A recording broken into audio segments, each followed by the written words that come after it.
প্রাকৃতিক দুর্যোগে বিপর্যস্ত শিলিগুড়ির কাওয়াখালীর পোড়াঝাড়ের বাসিন্দাদের জনজীবন। মহানন্দা নদীর জল ঢুকে বাঁধ ভেঙে প্লাবিত হয়েছে গোটা গ্রাম। দিন আনি দিন খাই মানুষের বসবাস এই গ্রামে। বন্যায় এই গ্রামের মানুষের জীবন জীবিকা বিপর্যস্ত হয়ে পড়েছে। কিভাবে এই পরিস্থিতির মোকাবিলা করবেন তা কিছুই বুঝে উঠতে পারছেন না তারা। নদীর জল নামলেও পুলি মাটি কাদায় বিপর্যস্ত গ্রাম। এই অবস্থায় ত্রাণের অপ্রতুলতা নিয়ে ক্ষোভ দেখা দিয়েছে দুর্গত মানুষদের মধ্যে। বলছে এখানে পরিবার বলতে না হলো তো 1200 থেকে 1300 ফ্যামিলি হবে। 1200 থেকে 1300 ফ্যামিলি। সরকারের পক্ষ থেকে কি সুবিধা পেয়েছেন? সরকারি পক্ষ থেকে দেখুন, আমি ব্যক্তিগত যা সুবিধা পাচ্ছে দেখতে পাচ্ছি, ওইখানে যা সুবিধা দিচ্ছে যতটা পাচ্ছে, কিন্তু ভিতরে যে এসে মানুষকে একটু খোঁজ খবর নিতে হবে, একটু বাড়ি বাড়ি গিয়ে খোঁজ খবর নেওয়া দরকার, কে কী পরিস্থিতির মধ্যে দিন কাটাচ্ছে। আমি কোনো ত্রাণ পাইনি এখনো। আছে এই পরিস্থিতিগুলো তো দেখতে হবে, সবাইকে নিয়ে তো আমরা, এটা গ্রাম, সবাইকে নিয়ে তো আমাদের বাঁচতে হবে।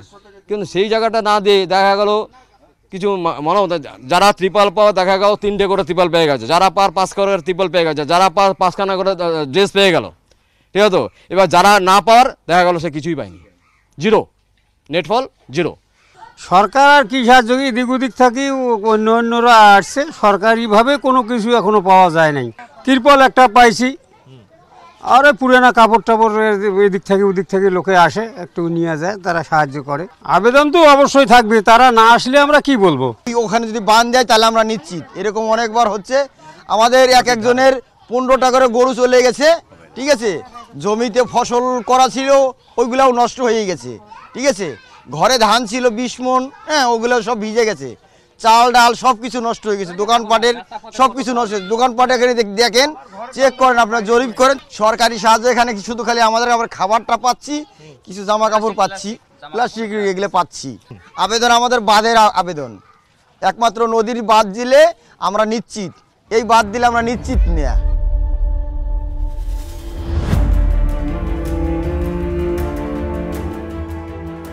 অন্যদিকে আলিপুরদুয়ার জেলার কুমারগ্রাম ব্লকের বন্যা পরিস্থিতির কিছুটা উন্নতি হয়েছে।